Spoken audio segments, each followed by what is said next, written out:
Hello and welcome to the Dinosaw for week 48, another 7 curious interesting things I saw last week. So as ever, let's crack on. First one is about what might be going on behind the scenes over at OpenAI, or at least according to Reuters. It may be a thing called Q-Star.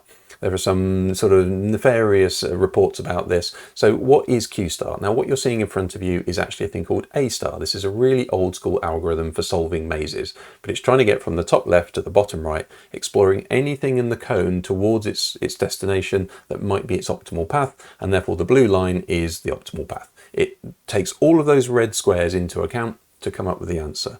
Now Q-Star is kind of similar with large language models. Instead of just sort of trying to come up with like one thing above, a step in front of the future and saying this is the answer, it actually knows what the answer is and it'll work out all the options to get there and give you the best answer.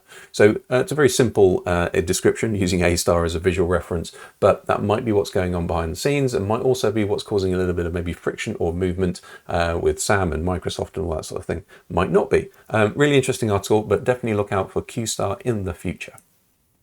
This is YouTube and Google, obviously who own YouTube. They're doing a demo together with themselves to generate music for YouTube Shorts. Now they've hooked up with 9 artists, including Charlie Puth, Charlie XCX and T-Pain as well. And what you do is you just, whilst you're on Shorts, you can generate your music by typing in some words. And it'll use those artists' voice and music style to generate the music to your video. Only seen a few videos of this by some influencers and it looked pretty cool.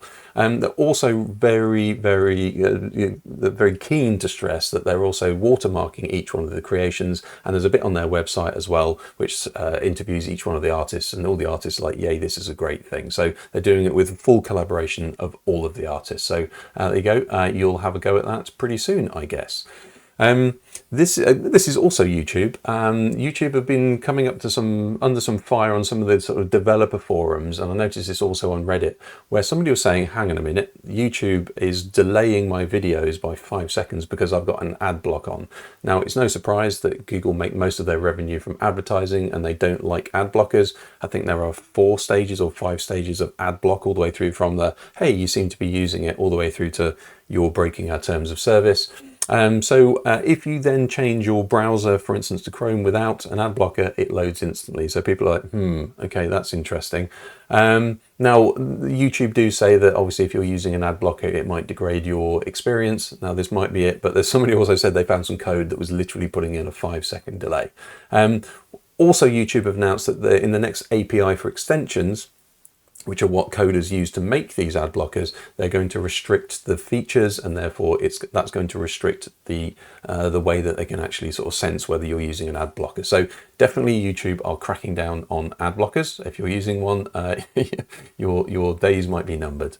This is really interesting. So this is, we've seen the GPT-4V, which is the vision enabled GPT, and lots of demos and lots of interesting things. I showed one last week where you can draw an interface, and this one is literally you just take a screenshot of an interface and it will replicate it. So if you wanted to create YouTube, for instance, a lot of YouTube references this week for some reason, it will do this for you. It will generate the code, it will do all the things. Now it's not super accurate, but it's good enough to generate some code for an interface. So there you go. Now a lot of these demos do require you to put in your GPT-4 API, which is a little bit dodgy. I've not done it yet, but if you want to do that, if you do have your API, don't mind putting it into the website and have $1 worth of credit, then you too can play with this right now. There you go.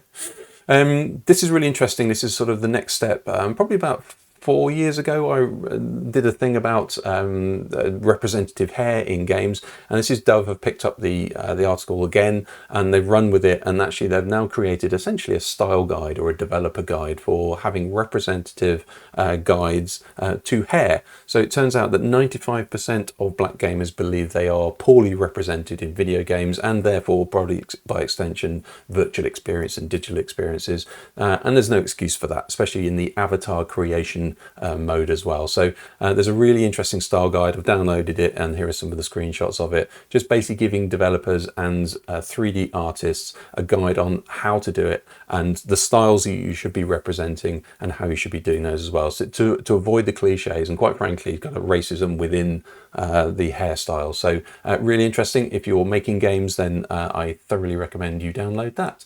There you go. Lots of stuff going on with movement at the moment. Stable diffusion movement is a big thing, and if you're using RunwayML Gen-2, which is the awesome one, then they've had this thing called the motion brush. So you can generate an image if you really want to, or you can just upload whatever image you want. You then use the brush over it, you tell it where the motion needs to go, and it will do that for you. So it can go left to right, up to down, it can go into the screen and out of the screen, but that's pretty much it. So you've got lots of sort of ability to do that sort of thing. Now you might have seen adverts before, or generative adverts using a thing called ControlNet. So it's really giving you, and that was quite nerdy, quite difficult to do. So this is putting it into your hands and making it easy to do. There you go. Have a play with that. It's now, obviously, if you need to actually sign up to RunwayML to do that, but it is available. And finally, now this is a year old or so, but this is obviously just a really cool thing. Water is a growing thing to be concerned about, and also the scarcity of it. There's quite a lot of water, it turns out, trapped in plastic bottles in rubbish tips. I didn't realise.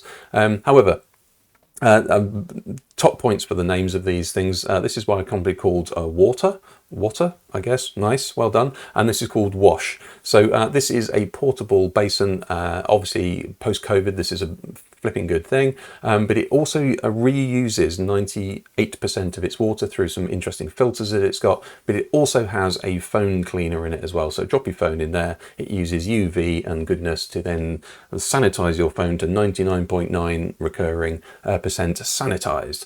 Obviously, that's a thing in science. There you go. Thought that was really quite interesting. Conserving water, keeping things clean, and also keeping your phone clean as well. I think there's more germs on your phone than there is on a toilet.